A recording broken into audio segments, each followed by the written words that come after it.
What's up, guys? Barry Gaming here, back with some more Idle Heroes news for July 13th, 2024, and it kind of just crept up on us, but we have the brand new hero coming next week. It looks like it's a forest hero called Melissa, and boy does she look angry. This is definitely different art style from what we're used to seeing. Definitely a different look, but I'm pretty sure it's forest. I haven't really looked too much into it just yet. Let's talk about her design, her backstory, and talk about what she could potentially be as well, because I don't B, you're gonna get how funny that B word is in a second. She's got a bee costume, basically. I don't really know what she's gonna be, and I don't think it says what she is just yet, so let's speculate. Hopefully you guys enjoy this one. Let's jump right into it.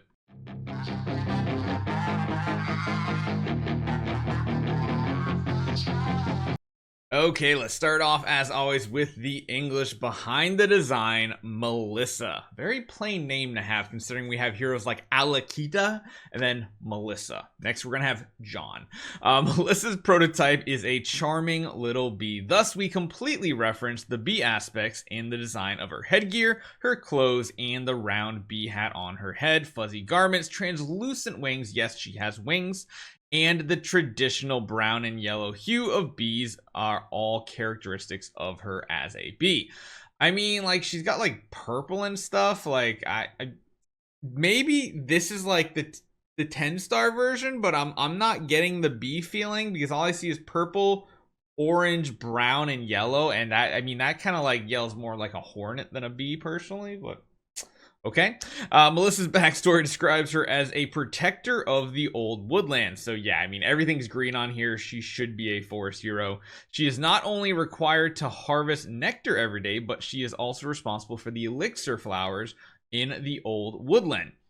We created a furious face for Melissa, who is upset about the adventurers who pluck and injure the elixir flowers.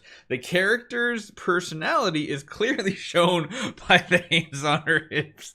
Finally, a furious yet adorable young bee named Melissa is born. Oh man, this is probably like one of the first designs I'm not really getting behind in a really long time in Idle Heroes. Like, what is happening? Next up, we move on over to the Chinese WeChat stuff. All right, so it says, we have adventurers in the ancient forest becoming less and less ignorant of the rules over the years. In the ancient forest, deep in the sacred forest, there are many plants and strange effects. Among them is called the nectar elixir, which is widely circulated through the Adventurer Association. It is said that it has many effects, such as restoring vitality and increasing magic power. Sounds good. It is even more popular on the market. It is worth a lot of money, and every group of adventurer who goes exploring the ancient forest thinks that they can make a small fortune by finding this nectar. Okay, cool.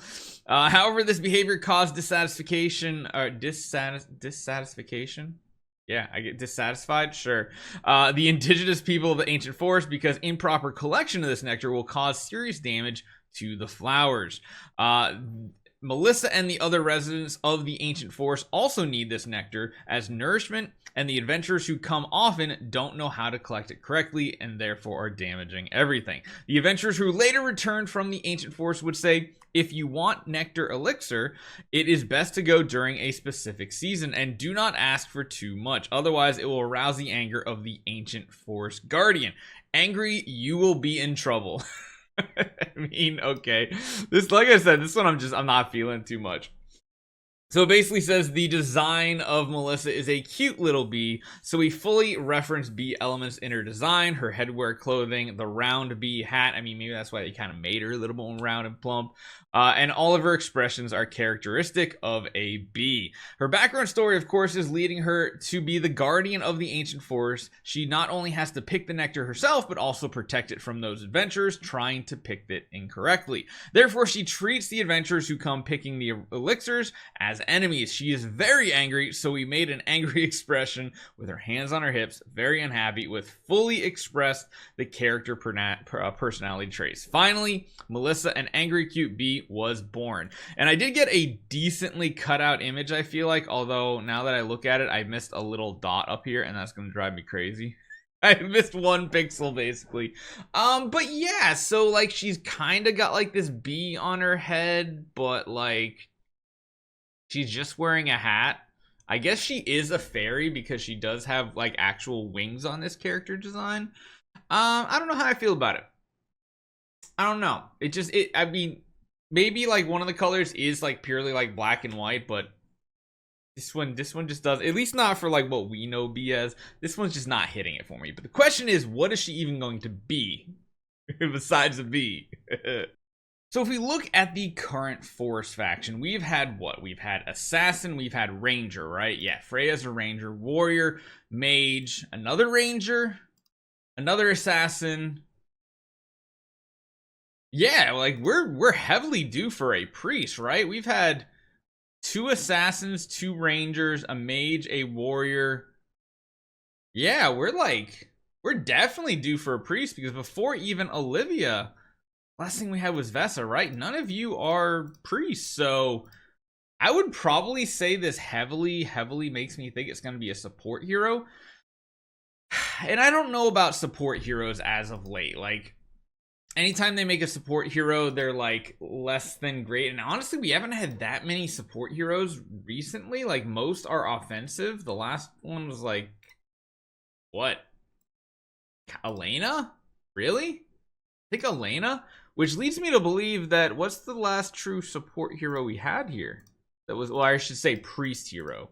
It's been a long time. Yeah, it was Elena is the last time we had a priest. So we've had 1, 2, 3, 4, 5, 6, 7, 8, 9. 9 heroes since the last priest. I mean, the one thing with having the priest tag is it potentially has the chance to being a very support meta hero. Like a very, like we don't have many priest heroes even used. We have Elena, we have Arania, and I think we have what, Vesa, and that's it. Yeah, priests are really lacking when it comes to Transcendence heroes. So this could be good. It could be a good change. Now, let's be honest, the Forest version of this hero is probably gonna be complete garbage. But the Transcendence hero could have a chance next month. I don't know.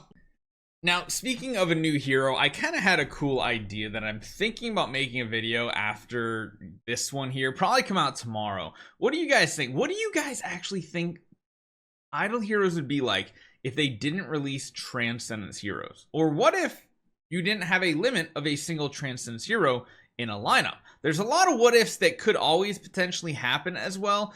And I kind of want to start talking about those things because I don't know about you, but I love theory crafting and thinking about like all these different things. Plus, I just went back and watched the second season of Marvel What If series, and I just think it's like the coolest thing in the world that you take like something you enjoy and think, well, what if it changed? What if it was like this? And I was like, what if we also do that with idle heroes and talk about a couple things? Because there's some heroes that came out that could be really good, but like we're talking about for next week with Melissa, doesn't matter if she's good or not. She's probably just not being used, period, as a regular hero. Hopefully you guys enjoy this one. Let me know what you guys think in the comments down below. I'll see you guys next time.